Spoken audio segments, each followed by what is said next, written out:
Divorced after 16 years of marriage and single at 39, I share my mistakes and experiences to help your marriage, improve your dating life, and prepare you for life after divorce. Everybody, hello. I have a special guest today. Her name is Kay-Ann, the travel chick and designer. And I saw your video, a week ago you posted it? A couple weeks ago, maybe? On Monday. On this Monday, it was that fast. Okay. And I loved your honesty and frustration with what was going on. So if you don't mind, just introduce yourself to everybody, tell everybody what you do, and just a synopsis of the video. Sure. So my name's Christy-Ann. I'm an interior designer. I'm a travel designer, and I do modeling as well with an agency. I run my own business. I just recently started getting back into dating after a 5-year hiatus. So, it's been a challenge. And so I posted a video about what those challenges have been like. And I just kind of hit my threshold and I just kind of let it out there. Uh-huh. And I think the quote was, I think I have it here. I'm officially never attempting to date ever again. And I think you said 36 and I will die alone. So I'm like, oh my God, I need to talk to her. Because I don't know if you know my story, but I was married 16 years and I got divorced in 2016. And I started dating for the first time in my adult life at 39, right? So I was so like, whoa, this is different compared to the 90s. So I adjusted to the dating world and I noticed there's a lot of frustrations that people had. So I know firsthand what it's like, especially with the dating apps and such like that. But specifically with you, you said you've given up. So what are you seeing out there? Like, what happened to where you got to the point where you just gave up? Because there's a lot of men and women who have. It's been trial and error. So obviously, like, there's some kind of rhythm to this, right? I mean, you're either on the apps or you're meeting people in the wild. And I don't go out often. I work all the time because I choose to. Basically, that's how I protect myself. Mm-hmm. But I just started joining social groups this past year. So that has pulled me out of my comfort zone. I'm going to meet strangers in the city. We're just like people, just not even dating. It's just social groups. Yeah. And I met really cool people that have like good visions and stuff. And then I tried the apps because I don't go out often. And I'm like, all right, well, unless God drops them on my doorstep, I'm literally just not going to meet anybody. Mm-hmm. Or unless I go back to the past and, people from the past come back. And that's always a no-no. So, and they always do, right? It's so always. Odd when they do. Like, okay, it's inevitable. So I love the fact that you're doing both. You're actually, I understand with your schedule, you said you're a business owner, right? So you're probably super busy. Yeah. I know how that can be. I just started my own right now. So apps may be the best avenue to meet people because of time restrictions. But you're also doing the social settings, which is great. So you're getting the best of both worlds out there. So with the dates that you are getting, like, what's the frustration that you're finding? Because again, you're doing the right thing as far as exploring options. Well, so I'm off the apps now. Okay. I completely took myself off of it because I was getting too distracted, like with wonder and with lust, and I wasn't finding substance. It was very surface level. And then I started feeling kind of guilty because it's like you're shopping through a catalog, right? You're literally like, you're only swiping on somebody because you physically are attracted to them. And then you read the profile, or maybe you're doing both, but it's always that first picture, right? That's that grab. So, but is that wrong though? Is it really? No, I don't think so. I mean, you have either. to be attracted to your partner, whoever it may be. There's got to be a level of attraction. Absolutely. It doesn't make you a bad person. No, not at all. I mean, I'll be honest myself. That's the first thing guys look. We're very visual, of course. So the pictures are very paramount. And of course, we want the full body picture. We want a good idea of who they are. And bios always add a little bit more to it, and as far as the tone goes. Yeah. So you had some success on dating apps, is what I'm hearing. Well, no. So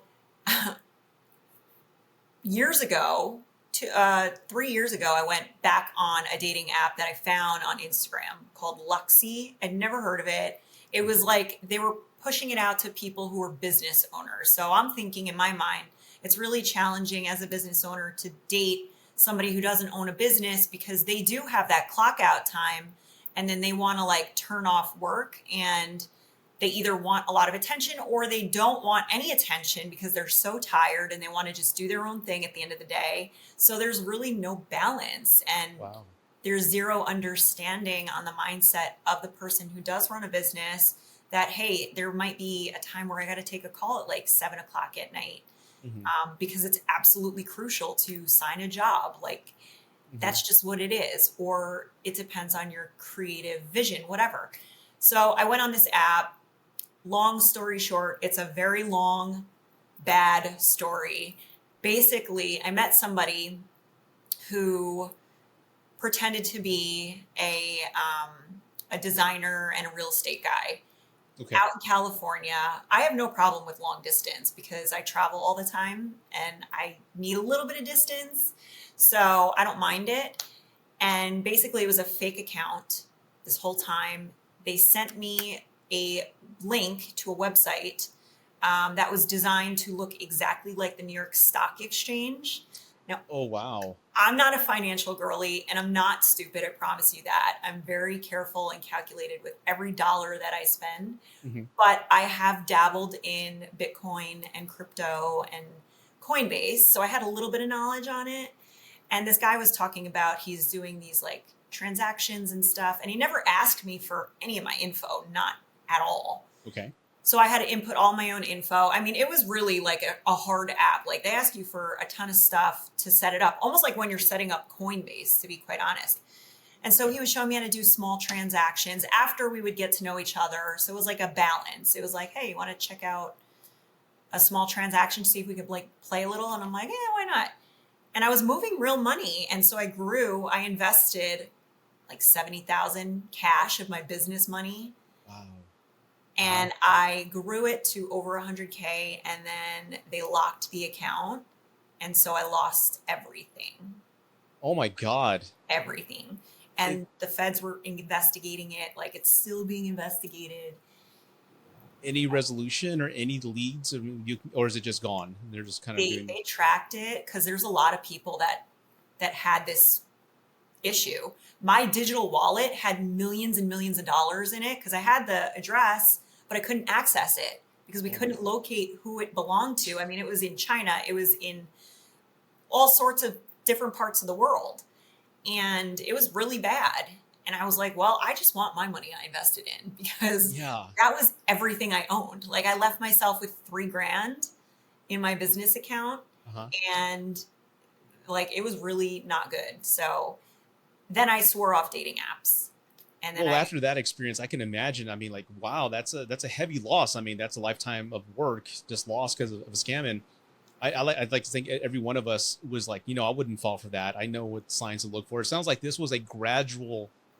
I guess the word I want to use is hustle. They took their time with you, right? They took the time to get to know you, and then I'm yes. assuming they brought it up, and then kind of talked you into that. So that's like a long game to play. My God. I mean, I actually called the New York Stock Exchange and I was Wow. like, hey, your app is not working. And they're like, we don't have an app. What financial institute do you work for? I'm like, I am an interior designer. I don't work for banks. And they're like, no, you don't understand this. Like, we don't have an app. And I said, okay, well, I'm going to send you the app I have that is you. Oh God. And I did. And they're like, honey, you better call the cops. Yeah, I am so sorry you went through that. Believe it or not, there's a lot of scams like that with men. To me, they were obvious because it's usually just a beautiful model on the profile, and the bio is kind of very, very thin, and they're just very forward. I want to meet you. I want to meet you, but I'm in this country. Can you send some money here? And guys fall for it all the time. But that is out there, so I can understand that experience would want to have you just steer away from apps and dating in general. Like, how do you trust again? It's You not like don't. somebody cheated on you. This is like a financial robbery here. It's something where it's like, how do you trust yourself after something like that? Yeah. Because you thought you did all the right things, right? And then you just like blew up in your face. Yeah.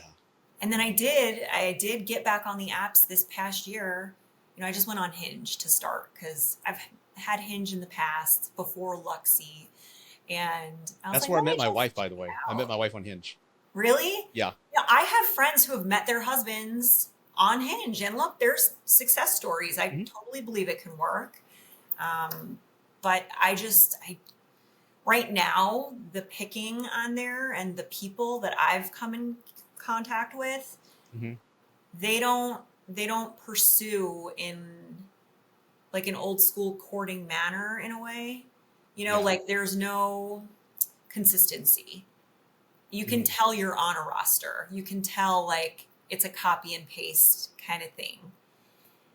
And I kind of went with it for a little while. I was asked out on dates, and then I would have the date set, and then the day of, I wouldn't hear from the person. And they have my phone number, like we would be texting, and I didn't hear from them.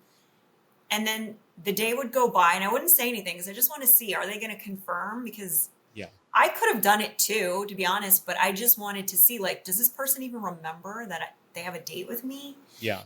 And then Now I feel bad for not confirming on our interview earlier today, and I was going to, but I had a busy day, so I feel bad now. oh, please, sorry. Go ahead.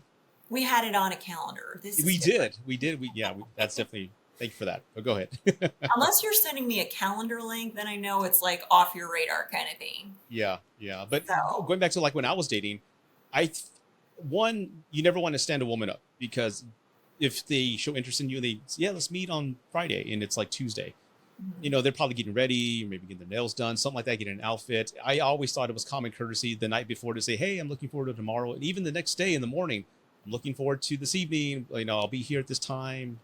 I'll be wearing this, just to give them peace of mind. Because I think in the dating world, especially with all the uncertainty, peace of mind is paramount. Yeah, Just let them know that you haven't forgotten about them. And in this case, you weren't getting that with some of these guys. exactly. And I had one guy, he like literally like started a fight with me. I never even met this guy. And it was the day after, and he goes, I didn't hear from you for our date. And I go, I didn't hear from you. And he's like, I don't have time for this. And he's like going off on me. And I'm like, are you okay? How old is he, by the way? Just curious. Um, Definitely early 30s. I was only because I'm 36. I just turned 36. So my range I was exploring was 30 to 40s. Okay. So the Like, men we're talking about are in that age range, nothing older than that, right? Okay. yeah, Okay. yeah. And then I've dabbled with men who are in their early 40s and have zero intention of any kind of commitment. They just want to mess around and do Yep. their thing. And I'm like, how do you have no vision at that point in your life? That For was me for a while. I yeah. had just gotten divorced. I'm like, I'm never getting married again. Then, of course, never say never. You meet somebody wonderful and then it happens. But I was that guy for a while too, just having my fun. But you were divorced, Yeah. so you did it. It's not like it's completely out of your mind. It's Sure. understandable. I was Right. engaged Mm-hmm. back in 2018, Mm-hmm. and we broke it off 6 months before the wedding. And after that, I mean, I had a wedding dress. All my girls bought everything. He didn't do any of his part. So I have a wedding dress in my closet Mm-hmm. that's boxed up, and I'm like, I should probably just sell it. Probably has bad energy. Maybe. If you don't mind me asking, who called it off? You or him? I did because I found out he was cheating. Oh, I'm There was sorry. some shady business kind of going on, So, well, and it's it better you just found out before the wedding instead of like maybe 3 years later and you're pregnant or something like that. It's better. That's the way I see it. I'm 100%. glad that it didn't move forward. Yeah, and you know what? It was also one of those things where I was 27 at the time, and he was also, and we were really rushing our timeline because all of our friends were getting married, and we cared about each other, sure. And I don't think he's a bad person. I will never speak badly. He just got married, good for him. But we just weren't each other's person, and it took too long to figure that out. We were so far in it that we were like, okay, we're either going to do this and figure it out, or we're going to call it off now, because there were issues that we tried to ignore. Mm-hmm. And at the end of the day, I look back on it now and I'm like, this is the biggest blessing for me, Yeah. because I don't want to go through a divorce. He Mm-hmm. doesn't. We deserve the people that we're meant to have. Absolutely. Absolutely. Yeah. And I think that's the thing. I'm glad, in a way, I'm glad it happened because there's a lot of people. I do coaching and I've been doing it since 2020. And I just happen to be a coach on TikTok, just sharing advice. People like, hey, what would you do? Any advice for me in this situation? I'm like, sure. I started giving people advice, but you'd be surprised at the number of people who know it's not going to work. Deep down, they know it's not going to work. They're making all these compromises to their standards. They know there's all these red flags, but the wedding dress is bought, the invitations went out, and they still move forward with it because it's kind of too late. We already booked the hall. We're not going to get the deposit back. So they go ahead and move forward with it anyway. And then 8 years or less, it ends. And they knew it. So I think it takes bravery to go ahead and end something like that. I mean, again, the circumstances were that he cheated, but that's a big blessing for you. Yeah, for sure. I mean, listen, all these little hiccups in dating, they make you stronger, and you can either sit and wallow in what you went through and what happened to you, Hmm. and you're in this hamster wheel of trauma, or you become more self-aware and you really refine what it is you want, and it helps you figure out like, okay, this is, I need to design the life that I want based on who I'm allowing to sit at my table, and vice versa. Does the person that I'm interacting with, do I fit their criteria of their life? Right. Right. I actually connected when I did get back on Hinge. I connected with a really great guy. He had a kid, um, and it got me thinking because it's. I had to ask myself some really hard questions, knowing that I have a very busy travel lifestyle Yeah. right now. I had to be really transparent with him, and I said, "Look, we hadn't even gone on our first date, but we were talking for hours on the phone and stuff, and really hitting the hard points pretty Hmm. quick." And I said, I didn't expect to connect with you this way, but I think it would be really selfish of me to insert myself in your life and your daughter's life when I'm traveling so much. And I know you can't do that with me right now. It's just you're locked into your location, Right. and that's fine.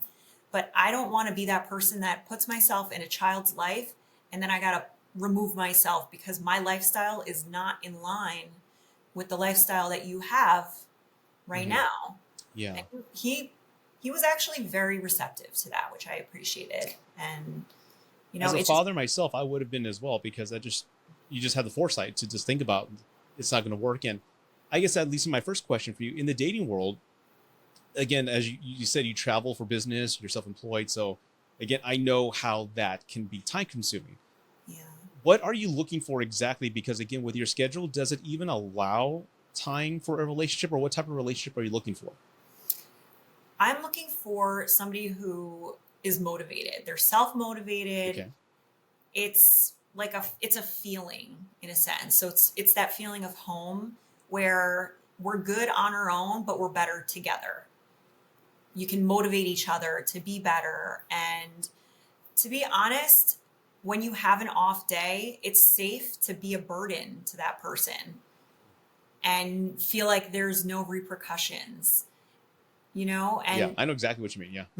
it's like no one obviously wants to be a burden to the other person, but you're going to have that. It's like through thick and thin, and you just don't know what's going to come up. And I throw myself into work because I have nothing else to do. What am Mhm. I going to do? I'm not going out partying. I don't care to do that. I want to build a legacy. I want to build success, and I want to be proud.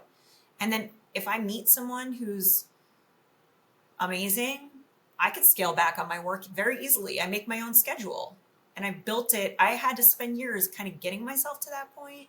Mhm. So, and I'm not glued to one location either. So that's why I'm open to long distance. And some people just are not open to that. Mhm. Everything you described, especially having a great life and just meeting together and making it just better, that's more or less the foundation for the secure attachment style. Yeah. There's the anxious and there's the avoidant, and that's what you just described because that's exactly what my wife and I are.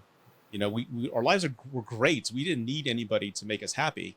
Yeah. It's just we found somebody who was compatible with motivation, initiative, and income, all that stuff, and we just made our lives better. So I think that more or less, I think that's what you're looking for in that sense. But again, let me ask you this: in the dating world, I hear a lot of young men have problems, or maybe I've seen that social media can just be very extreme, and I watch some of these things and I just laugh as an older guy. I'm like, really, come on, guys, there's more to it than just that.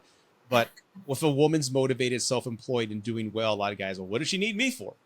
I don't need that. I mean, she's doing her own thing. She's in her masculine energy. I want a feminine woman. All this bullshit. So, are you getting pushback being so motivated and goal driven that some guys see that as an intimidation factor? Like, oh no, I can't do that. Yeah. Some guys have admitted that. Even my guy friends who are in relationships, they've said it too. But they don't see that as a negative. The guys I've come in contact with, they really are threatened. They think I'm never going to need them and that I'm too much. Need them in what sense, though? Like I guess I don't know. I guess men want to feel needed to some degree, and because I am very hyper independent, they Yeah. think I'm just like, I don't know. I really wish I knew and could understand it better, but I don't. I think it's better to not be very clingy and to be independent Right. I and agree. have an identity, you know? You have to have a great relationship. And that's what I'm trying to think. Cause as a man, again, I'm a Gen Xer, I'm 47, and I know what you need in what way financially. You want the woman to be financially dependent on you, I think so. or I'm kind of thinking funny or emotionally dependent on you. Like, do you need me in your life? I guess that sense, like as a companion, that's what I see it as, and I think that's fine. But financially, it doesn't really matter to me. But I get the intimidation piece because I guess for men, there's like this social construct where they have to be at a certain level of income, be the provider, etc. If you're not, you're considered a beta. All this nonsense, which drives me insane. Maybe it's just that insecurity that you're doing well and they're not. They haven't figured out their passion or their goal, and they see you and they see you just goal driven, just doing what you're doing, and they're just like, ugh, I can't be next to that because it's gonna maybe make me look bad, or maybe I'll make myself feel bad. My own insecurities are surface. I'm just kind of speculating because I don't know how that mindset is. Well, that's what I assume also, to be honest. And I really try to give everybody some kind of grace, right? Because Yeah. you don't know what people have been through. And again, people hold on to trauma. And if you don't do the inner work, forget it. You don't belong dating. You don't belong even trying to merge your life with another person. Yeah. Um, but I would like to be a little softer. I would love to just hang my armor on the door, come in, and just lean into my soft feminism and femininity, whatever Mhm. that word I love is. that analogy. Hang your armor. I've never heard that before. Actually, I'm gonna remember that. I'm gonna tell my wife that later. Uh, as far as challenges, yeah, I think you've discussed a few, but what are some of the biggest challenges you're facing right now as a 36-year-old woman? Beautiful, of course, but then you're self-employed. But what challenges do you have? Because from the surface, anybody would see you and say, "What? How hard could it be for her? Come on, she's a model, all this stuff. How bad could it be? Like, what challenges are you facing?" It will sound vain, and I don't want it to because I've given this a lot of thought. Okay. And I think about this on the daily as to how I can try to change this perspective. But it's the exterior, like the lustful exterior. It feels to me like every man I come into contact with, I feel like I'm some opportunity for them. Like they just want to say that they had either been with me or Mm. that they're with me, or but there's no, it doesn't hold water. They're not asking questions. They don't want to get to know me. They are not consistent at all.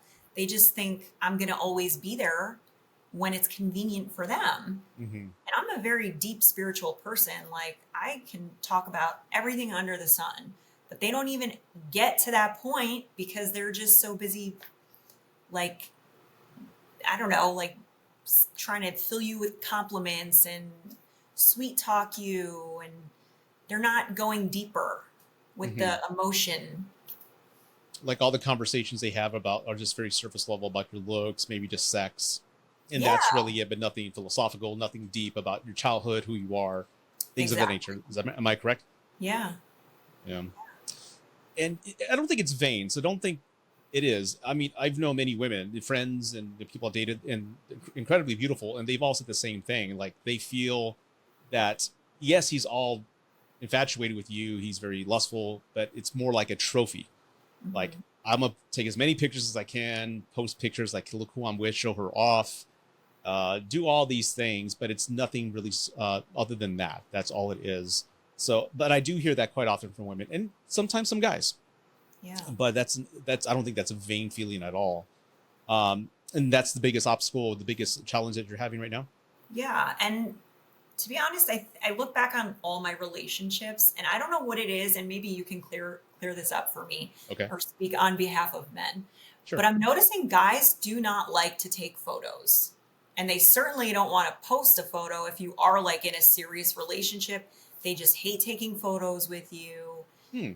It's almost like they want you to be like their dirty little secret. And I can't figure out why. You should be proud to be who you're with. Right. Right. It just feels very I'll be secret. honest. I'm gonna give you the honest answers for that. Okay. So, uh, again, when I started dating, I told women, like I had a lot of female friends at my job, and I go, look, I never dated before. I haven't dated since the 90s. What's it like out there? Oh, you need to get a roster. That's what you need to do. The women told me this. Like just date as many women as you can and kind of filter them out and kind of see what's going to happen and pick the one that you connect with. And I'm like, is that the way everybody does it? And they're like, yeah. So that's what I did. Uh, if a guy's not posting a photo of you, it's probably because he's still emotionally tethered to somebody else or a few, and he doesn't want to ruffle or stir the pot because like who's this bitch, or they're gonna say something like that. You couldn't make it tonight and meet me because you're with her. Oh, I see, and it just starts a whole bunch of turmoil that you don't know. That's Yeah. one reason, right? The other reason is, and I learned this through an experience myself, is that I posted photos of somebody I was dating, and it was going great, and then all of a sudden she became really distant. Like, what happened? We're gelling. We're 3 months in. Things are great. Now you're not. I'm not getting the good night texts anymore. Good night, babe. What happened? I'm getting a bunch of we'll sees.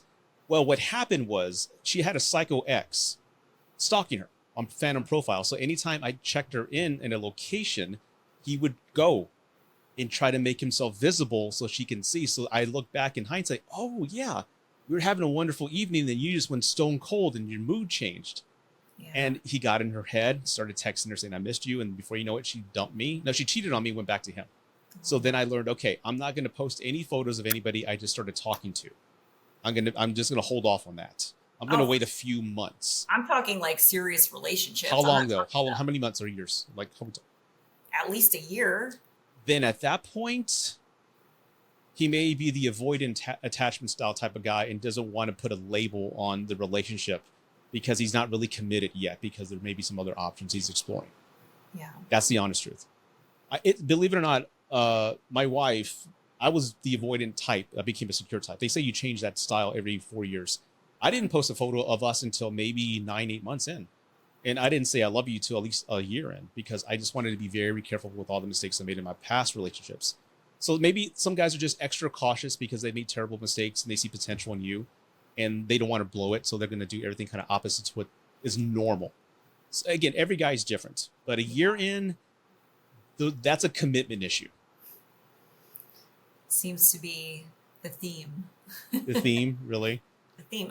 They don't want to commit. Nobody wants to commit. Or they want to commit like after the first date and you're like, what? I don't even know. Do you even know my favorite color?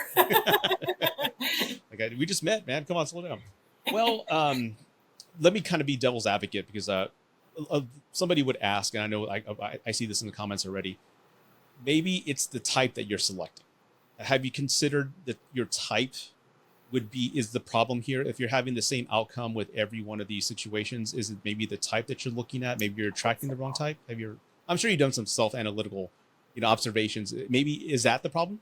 It could be. I mean, I have also gone outside of what I would consider my type. Mm-hmm. What is your type, by the way? I don't think we've established that yet. I know we talked about the drive, but let's talk about features like physical and all that. I don't, I'm really not that picky as far as like physical attributes. I will say I'm not like a beard girl. Like a little facial hair, fine, but I can't do a full on beard. I don't, it's just not my thing. Okay. No beard. Okay. I do like tattoos. It's not 100% important. I just see it as art. I'm an artist and a creative. I have tattoos. Yeah. I have a comic book sleeve I'm working on here. So yeah, I love tattoos. Awesome. I have a few friends that it's storytelling on your body, and people have to be okay with that because some people really don't like that. They're like, no, I can never be with a girl who has tattoos. I'm like, all right, well, keep it moving. Is that religious or just, maybe it's just preference? I don't know. I think it might just be preference. I don't know. Outdated. I will say for some reason I attract bald guys. I don't know why. I don't know if it's because my father's bald. Uh-huh. I'm like really thinking like, is it genetically just engraved in my DNA to attract bald men? I don't hate it. I'm just curious. I just think it's funny. I'm like, I don't know if I'll ever date a guy who actually has hair on his head. Maybe I will. I don't know. You never know. You never know. Okay. And as far as heights or I like tall. I'm 5'4", so I'm like mid-range, but I need someone who's at least 3 inches taller than me because I wear heels. Yes. Yes. You don't have to be like 6'4", and you just have to be well kept. Like you have to care about your physique and your health and your wellness. And if I have to step in and be a mother to you and tell you how to act with hygiene, oh no, that's a hell no. No, yeah. I've done that before, and I just can't do it. Can't do You've it. had to tell men about hygiene because they weren't taking care of themselves. Really? Yes. My God, I used to have to beg one of my exes to brush their teeth. are you serious? Yeah. How old was he, by the way? 30. Oh God. Yeah. You know what? That's a common complaint with all the people that I've coached. Hygiene. I go, guys, brush your teeth, take a shower, clean yourself down there if you're going to be intimate. I mean, do Yeah. something because that's Shave, a common please. complaint with wives and girlfriends. Yeah, I don't get it. I really, it's like mind boggling. Yeah. I don't get it. So, okay, so it doesn't sound like you're incredibly picky because I've had some people on the podcast where he's got to be 6'3", he's got to be a muscle bound guy, he's got to make this much money, etc. As far as income goes, I guess you're well established or you're doing well, you're motivated. I guess you would expect the equal or more than in your Yeah. instance, right? Or maybe less than, maybe not. I would say equal or more than, because I need somebody to be motivated and to want more, because there are some people out there that I have dealt with who were a little bit below. I don't like saying it that way. It really sounds terrible. But they were fine right at that place. They didn't want to grow. They And didn't what age want was this? Was it common amongst multiple guys? Like what age was this? 30s. 30s. They're just comfortable. They're like, oh, my life's good. I'm living life to the fullest. Like, I'm good. And I'm like, well, how are you going to grow your business? How are you going to, what's next for you? And they just didn't have that vision. And to me, that's a turnoff. Yeah. Yeah. I believe they call that, I haven't read that book yet, but they call it like a Peter Pan syndrome. I could be using it wrong in this instance. So Sounds about right. yeah, they just don't want to grow up. I hear that. So, and again, guys, if you're listening, you know me. I'm not bashing on you guys, but I do expect a lot out of you guys. But I'm not bashing guys. I'm not that type of channel that's going to bash men or women. I'm very down the line, and Right. everybody needs to be accountable for what they do. And again, that seems to be the common ask with women because there's this analogy that's out there, and I'm sure you've seen it. Women will want the drug dealer, and if you break it down, let's talk about that. It's not necessarily the drug dealer they're attracted to. Let's look at the attributes of a drug dealer. They're motivated, they're a business owner, they're goal driven, they're ambitious. Those are the attributes they want, not necessarily the felony or the the drugs. It's just the attitude, the drive, and that's what they want. And most guys will call me a simp after that. I'm like, okay, whatever. I've actually never heard of that analogy before. And About women wanting the drug dealer? yeah, it makes sense though. I mean, it would Yeah. explain a thing or two. Yeah, it's like I got into this space by I guess by accident because again I just started sharing some dating experiences I had at 40. Like for example, one of the first dates I got to tell you the story. One of the first dates I had at 39. Me and this woman were talking. We had a couple dates, and then I had to go pick her up. So I go to her house, and I'm at the driveway, and I get out, knock on the door. She opens the door like, "What are you doing?" And I'm like, "I'm here to pick you up." She goes, "You didn't text me?" I'm like, "It didn't come to mind. I just thought knocking would be the best choice." She goes, "Oh my God, no one's ever texted me. I mean, no one's ever knocked on the door. They all text me." I'm like, "Okay, so you ready to go?" I go and I open the door for her. She's like, "What are you doing?" And I'm like, "I'm opening the door for you." And she goes, "Oh my God, this is like prom night. No one's ever opened the door." And this was an educated woman, corporate America, a director. So she wasn't just like a young woman. She was like in her 30s, early 30s. And it blew my mind that just knocking on the door and opening the door for her was this huge momentous thing for her. And I'm like, "Is the bar that low?" And she goes, "You have no idea." Those little things are the end all. It'll tell a woman right then and there, like, hey, this is potential. Like, I could see myself with this person. Little Yeah. things like that, because it is so rare, And on the video I posted on Monday, oh my gosh, the uproar with the men in the comments Mm-hmm. saying disgusting things like, put the fries in the bag. I didn't even know what that meant. I'm like, that is disgusting. That's like so ridiculous. And there were so many guys that agreed with that. And that's like the mentality of some guys. And I just don't get it. Everyone wants a high value or a high quality person, Mm-hmm. but they're not acting in accordance to get that person. Yeah, yeah. And I saw that, and I didn't comment on that, but just put the fries in the bag, bro. Like, I think that means like just be quiet and just whatever. I think that's what it means. I don't know what it means, but a lot of men, but it breaks my heart. A lot of guys have just given up, and that's what I want to talk to you about because they're giving up. He's like, giving up. I'm not going to give dating another chance. This seems to be a common frustration amongst the sexes, men and women, that the other person is just unwilling to meet the needs or at least meet the minimum standard of the dating world. Like so when you were talking, a lot, I've coached many men and I've seen many videos of men saying the exact same thing, almost verbatim. Yeah. And that's why it's so common in the men's world where they're just giving up when they heard it. Like, you're telling me nothing new. This is just the way it is for us. And there's this huge movement of men. I don't know if you heard them called MGTOW. The abbreviation is what is it? Men going out on their own. In other words, they've given up on women, and they're just kind of this brotherhood of guys because there's no point. And it's unfair because I think a lot of them are learning through social media, and none of them have really had relationships. They just see the worst of the worst on social media, which is always extreme, and the good ones never get the attention. But that's probably what it was, and the reaction. And of course, it's TikTok, the most toxic platform next to Twitter out there. So people are going to say the most ferocious things ever, hideous things. So I wouldn't take it too hard or anything like that. I don't. I mean, I've learned throughout my life that hurt people hurt people. Oh, yeah. And people who have been hurt before, they really hold on to that. And I did that for years. I'll be honest. I have self-sabotaged in the past in connections and relationships. And I didn't realize it until 2 years ago when I really started diving deep on my inner work and doing therapy and trying to figure out how to iron out all the kinks in my life and how to figure out how the next decade of my life can go a lot better than the last 15 years. I mean, I've been in a relationship for almost 20 years. My first boyfriend was a 10-year relationship. Really? 15 to 25. Wow. Okay. Yeah.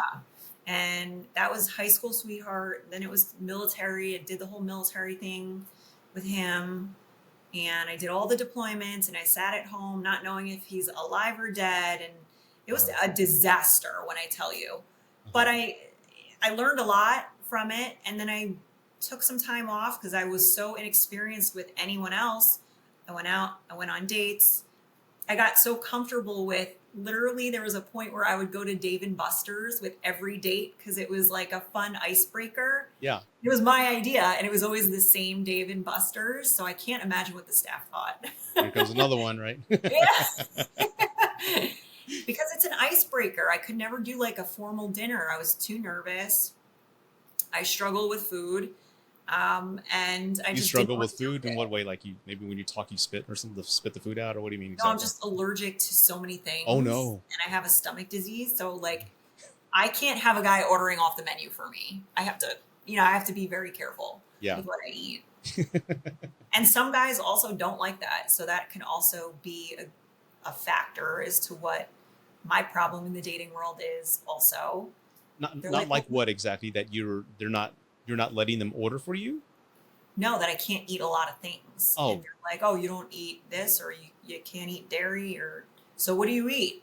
And I'm like, I eat very well. I just give me the menu and I'll find something that I like and it'll be fine. Like, let's get on with it. Yeah.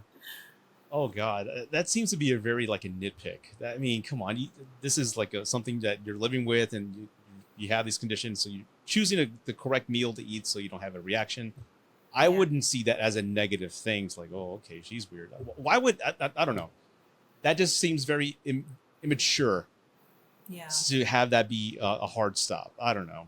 And also I developed late in life a peanut allergy. Guys love peanut butter. I was allergic to one of my exes. I said, I'm not going to make you stop eating peanut butter. I don't care. I'm not anaphylactic, but I'm allergic enough where I'm going to be really uncomfortable.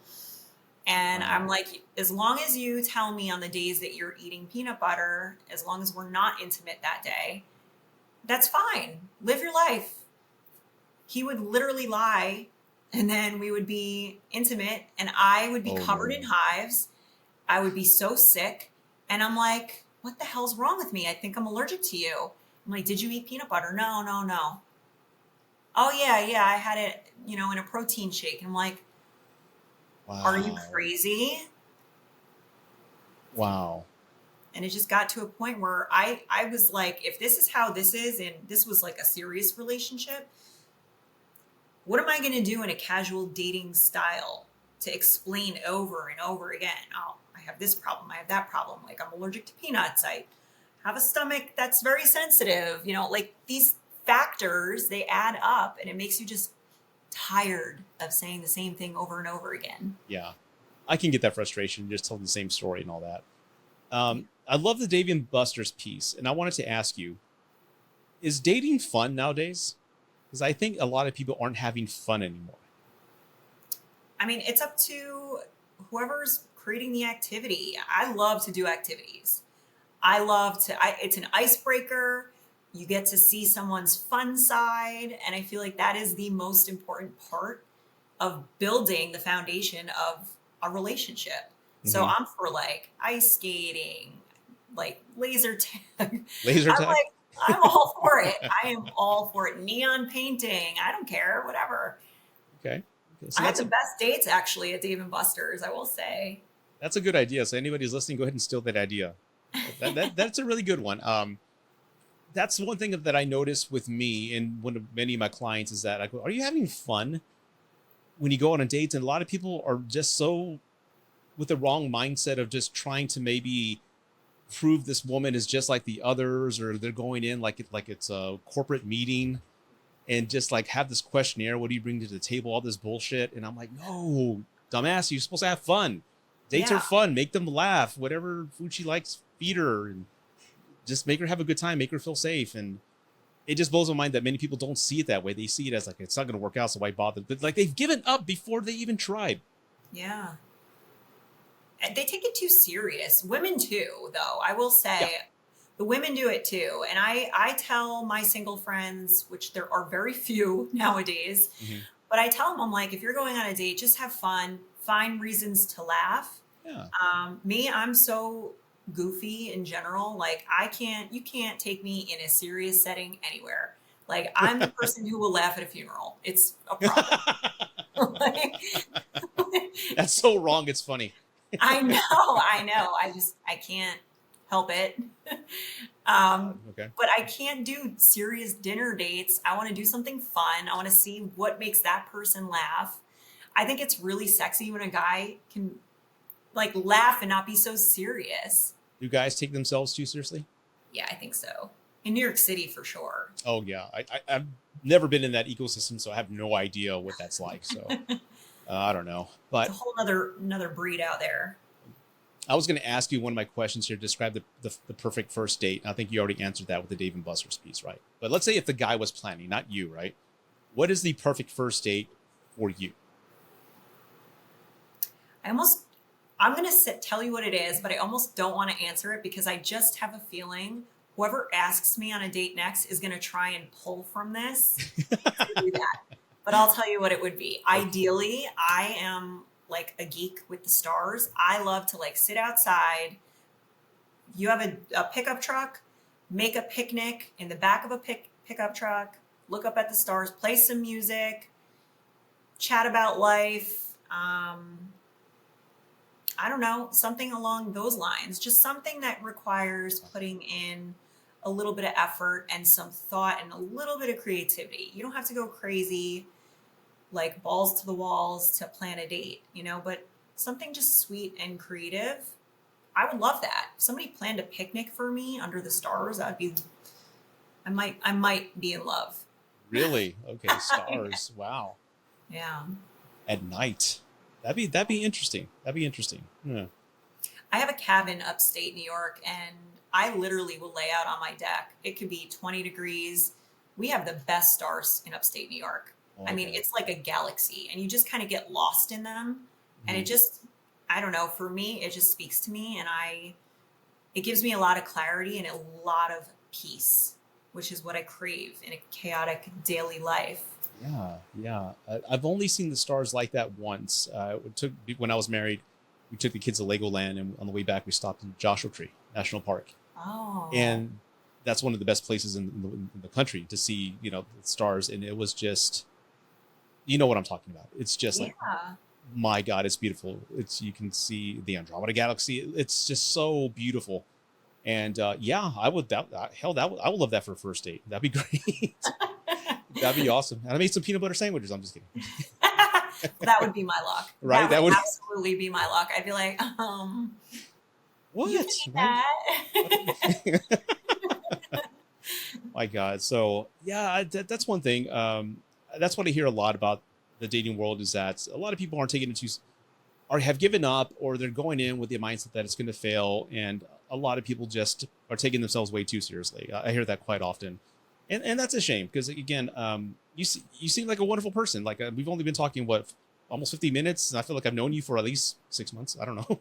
I've known you for a while, so I don't see why it would be such a hard time to get along with anybody. You don't seem like guys would say stuck up or full of herself. No, you seem like a wonderful person. I'm very easy to get along with. I am because I'm not a formal person, you know, and I try to make everyone comfortable around me. But recently, I've really had to go firm on my boundaries, and that's why I posted that video because I was just like at the tipping point. You Hmm. know, I think everyone has a threshold in dating where they have a tolerance, and it'll start out great, and then maybe in a date you're starting to get really comfortable with someone. That's where you have to be extra careful Hmm. because the minute you're extra comfortable with that person on a date and it's very early on, you want to be careful that you're not sending signals or throwing it off, like the vibe, by doing something that might trigger them in a way that makes them feel like they're not important to you, that they're just some casual fling. You know what I mean? Yeah. And that could very well happen on both sides, both the female side and the male side. That is something I never considered. Can you give me an example on what you mean by that? Like, because part of, I mean, my rebuttal to that is that part of being in a date is feeling comfortable and making somebody feel safe. Yeah. Again, not by manipulation, but just being yourself to where you can, you know, let the curtains down and just say, hey, just be relaxed. So can you give me an example of what that means? Maybe not being too relaxed. Like, has something like that happened to you? Yeah, it happened recently. I mean, a good dinner Yeah. followed by drinks at the bar, and then it starts turning into more of like a little more of a party mode, and you kind of don't want it to go there because you want to really have you want to continue the conversation, build the connection, get to know the person, ask more questions, and maybe get them in return. I'm finding guys don't really ask questions anymore, and I don't know why that is. Like, they're just not asking any questions. But then it gets too comfortable because you're like, oh, we're bros now. Like, they almost categorize Oh. you like we're so comfortable with each other. Like, now you're my bro, and now we can do these crazy things. Like, I've been on 2 dates where the guy literally took me to a strip club, and friends have crashed the date because I'm very chill and, you know, I give off that vibe, I guess, that I would be down to do something like that. And I'm not going to be like, absolutely not, and throw my hands in the air and throw a fit. I want to see how people are going to act accordingly in these situations. Like, you presented this, you said this is the plan now. So let's see how you're going to act. And then it becomes a disaster. And I'm like, well, I don't get it. I would never even put that offer on the table when I'm serious about getting to know someone. Okay, that makes sense now. I'm just still stuck on the strip club thing. For a first date, they took, I mean, my Yes. mindset, this is the way my logical brain's working, right? So, because I'm half Vulcan, right? So, either you mentioned it, like, hey, I've always wanted to go to one while we're talking, or it came up. I'm like, oh, you know what would be fun? Let's go. You said you wanted to go to one. Let's go. It wouldn't be my first choice, but I've only would do it if you brought it up. So, why would he do that? I don't know whose idea it was, to be quite honest, because at that point, you know, it was more of like the relaxed, like having drinks, and friends of his had shown up, and I was meeting them for the first time, and I'm Um, trying to like click with them and talk to them about their life, and then all of a sudden it's like, okay, we're going to go to this next bar. Okay. And I did say, oh, you know, somebody did, I don't know how it came up. And I said, someone took me on a date to a strip club once and it was a disaster. And I think they thought that was funny. I don't really know. And so at some point down the line, they're like, okay, well, if we go to this strip club, are you down? And I'm like, I mean, I don't really want to go to the strip club, but if that's what we're doing, I'm not the one driving. So what am I supposed to do? You know, I'm trying to like get in with the friends and not be some tight ass bitch, you know? I just think that's incredibly disrespectful for a I mean, first yeah, date. yeah, Because if I'm thinking, I'm trying to like, because I'm a dude, right? I'm trying to think if I was an asshole, why would I want to do this? And I'm yeah, thinking, okay, have a beautiful woman next to me. I'm at a strip club. There's women around now. I want to show off the woman that I'm with to my buddies. Look who I'm hanging out with. So it kind of goes back to that concern that you had earlier about being like this something to show off or like this trophy. And yeah. that's all the only reason I can think of. And I know a lot of guys have done that. Like, hey, you got to see who I'm dating. They'll show the picture. Hey, check her out. Come meet her. She's hot. She's hot. Like, yeah, you lucky dog, whatever. So I'm thinking that's why he would invite his friends over, because a man, a guy who's genuinely interested in a woman who wants to court her, date her, and have her show her a good time, is not going to take her to a damn strip club and then have all his bros show up to meet her. That's just idiocy, in my opinion. Like he's just a kid, like he's just a juvenile, just thinking like a dumbass, in my opinion. I'm sorry. That blows I, mine. I can't. I'm like mind blown. That's why I was freaking out on Monday and I just like hit my threshold. I was just over it. I said, if this is what dating is now, I'm done because I don't want to deal with this. I don't want to feel the way that I felt in that moment ever again. Like I'm not classy, like I'm not some high value woman or just a decent woman in general. I don't even think any woman should be taken on a date to a strip club unless you're, you know, in a relationship and like that's your thing and that's what you guys are into. Fine, no judgment, but like I don't want to do that. In Yeah. fact, I took an Uber. I left instantly. I didn't even Good for say you. goodbye. Good for you. And then I got yelled at for leaving. He yelled at you. Yes. What a dumbass. He's like, no one leaves their friends. I wasn't going to leave my friends who I drove there. I'm like, but they're grown men. Oh They my can God. find their own way home. It's not like you're leaving one friend, you're leaving multiple. They'll be okay. Mhm. So I was checked out at that point. I don't know why I feel compelled to say this, but I'm sorry. That sounds like a fucking nightmare. I'm like, I'm sorry that you went through that. Like, God. Yeah. Oh my God. I did date a woman one time. She said she was bisexual and she loved women, and she broke up with her boyfriend because she was attracted to women and he couldn't take it. So I'm like, well, let's go. So we took her to her first date and we had a great time. That was a whole other conversation there, but there are times where it works and because they brought it up. I'm like, okay, yeah, that's just incredibly disrespectful. And I guess that kind of ties to the type. Did you, and it sounds like the age is kind of the common denominator here. We're talking maybe late No, 20s, early 30s. this was late 30s.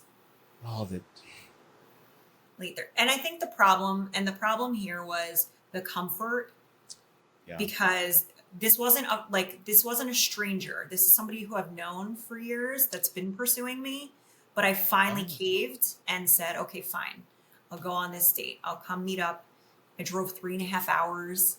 I got my own hotel room. I was excited and everything was going good up until the friends Showed came up. into the picture. Because then I just felt like, okay, well, do you not want quality time and like actually get to know me? Like, sure, you know parts of me from knowing me for the past 5 years in passing. Like, you've never explored me in a way on a deeper level. And this was your chance and you just blew it. So, congratulations. To all the guys who are listening, if you meet a woman or talking to a woman, you go on a date and she lives outside the city limits, don't you fucking dare make her drive to you. All right. You go to her. I hear that all the time. Like on social media, a lot of my clients is women are driving 12 hours sometimes to meet a guy. I'm like, why are you driving? Like he should be the one out. Maybe it's just my old mindset. Maybe that's why these young guys call me simp because I'm old school. That's not, and my dad would have kicked my ass if I told him that story. Like, what the hell's wrong with you? Guys, I don't know. There seems to be a lack of just common sense when it comes to treating women. Maybe they grew up without a masculine father present to teach him the rules and what's what. I don't know, but this seems to be like a big problem with this younger. Was it Gen X? Not Gen X. I'm Gen X.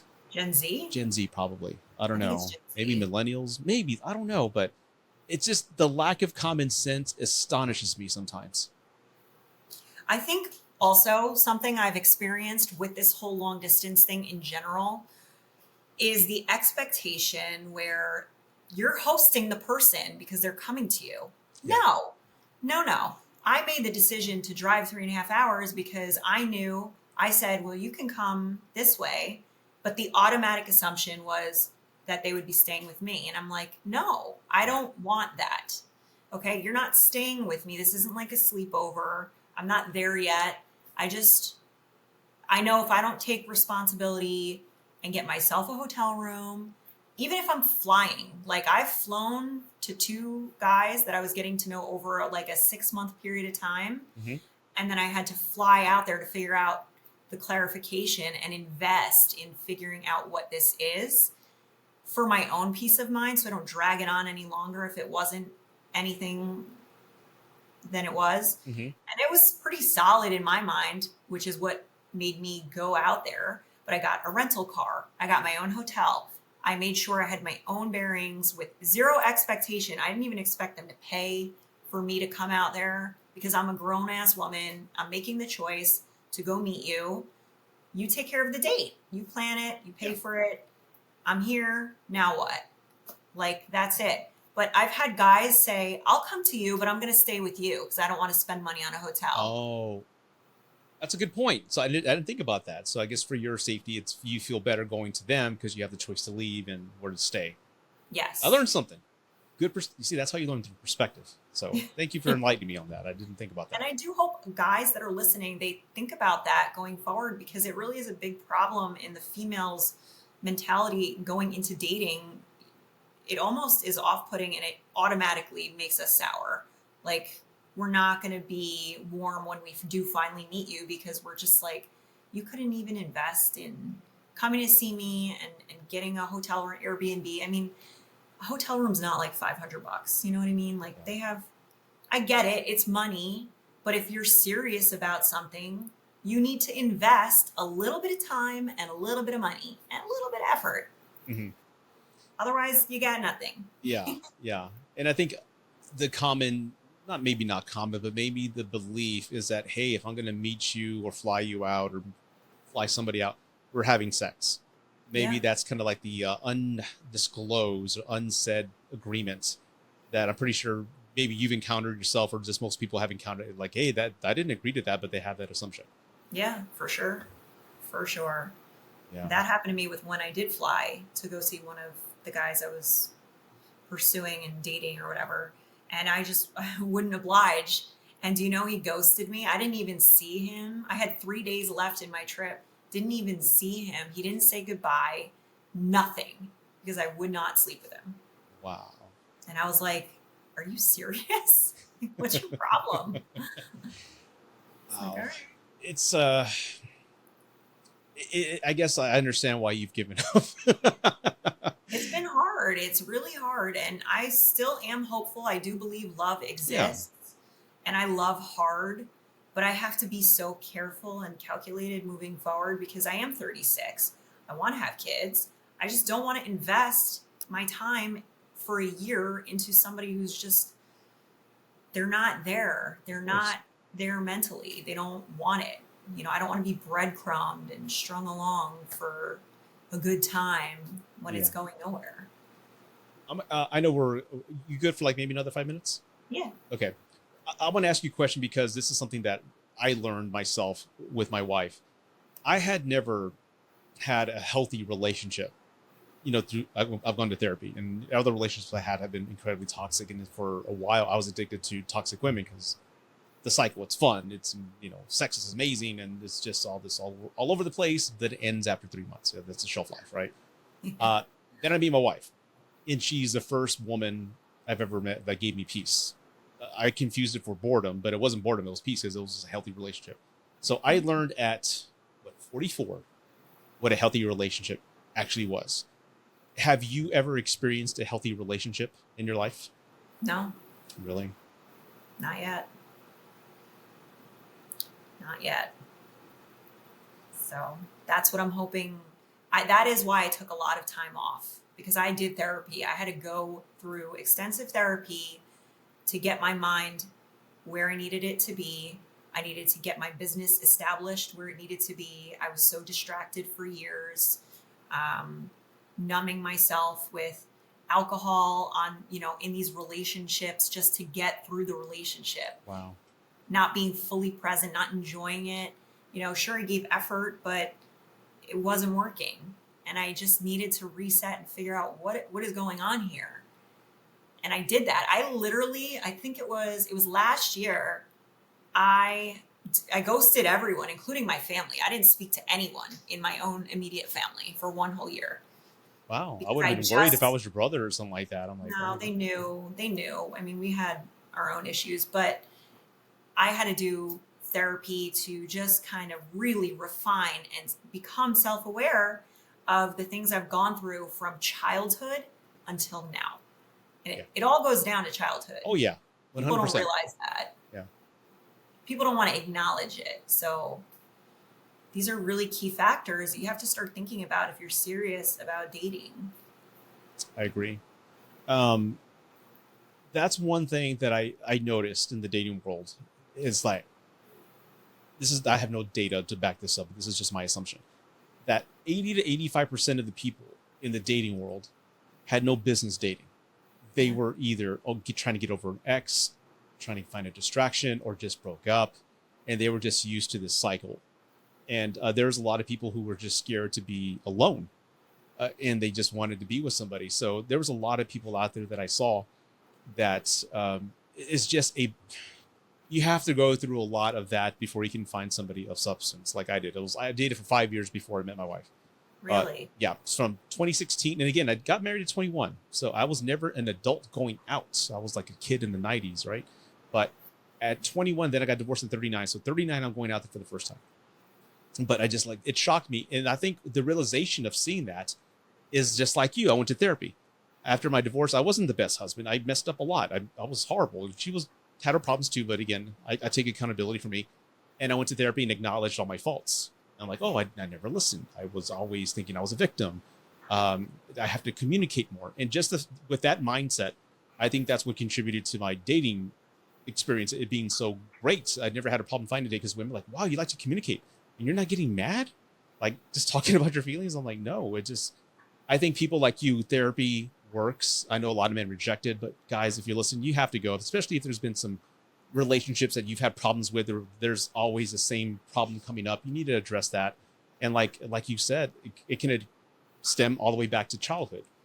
Yeah. Something happens. So I think more people really need to focus on their mental health and at least identifying their own faults and remedy them so they can at least improve their chances in dating. Like you put in a lot of work. So I think there's just again a lot of people who don't. Yeah. And I'm at this point, it's just like, I want to meet someone organically in the wild. I want to have that connection. You lock eyes and it's either there or it's not. You smile at each other. You're not scrolling through. I don't have the time or the patience anymore after what I've been through. Yeah. I know you have a beautiful success story and I love that. My best friend does too. Multiple friends of mine do. And I love their love. They're genuinely happy and in healthy marriages and they have babies now. And it's just so beautiful to see. But for me, I'm really scarred with that whole thing when I lost all my money and everything. Like Yeah. for me, that was just the icing on the cake. And I'm sorry again, you went through that, and it's funny with the amount of people that I've spoken to who found that their love or the relationship that they weren't looking for. The common denominator, and these are like influencers like the Advocate, a few other people that I know, they're all happily married. The common denominator, and including me, is that we found it when we weren't looking. Yeah. And I know that a lot when I say that it triggers people and they hate that. Well, I hear that all the time, and I haven't been looking for 5 years. I'm like, I'm sorry, but it's the honest truth. I said I never wanted to get married again. I never wanted to have kids. I was that guy. There's still those videos on TikTok. I'm never going to do it. But then it happens, and I think that's when it usually does. And honestly, you go by Can, right, or Christiane? Christiane. Christiane. You're successful. You're beautiful. You're a wonderful person. Like I said, I don't know you, but we've been speaking for over an hour, and you seem like a wonderful person. I'm more than sure it's going to happen. And again, I'm sorry for all the negative experiences you've had. I don't know why I'm compelled to say that, but my God, I am sorry. But it's going to happen. Just be patient. Yeah, no, I appreciate that. I mean, look, it'll happen when it happens. I believe in divine timing, and I'm focusing on being better than I was yesterday at this point. I can't let it deplete me anymore. Absolutely. And where can people find you if they want to look you up? TikTok, It's KN being banned. Travel Pick, or Instagram. My Instagram is Christianity C, or Facebook, Christiane Colasaco. And how long have you been a designer, by the way? I've seen your photos. It's beautiful. So Thank you.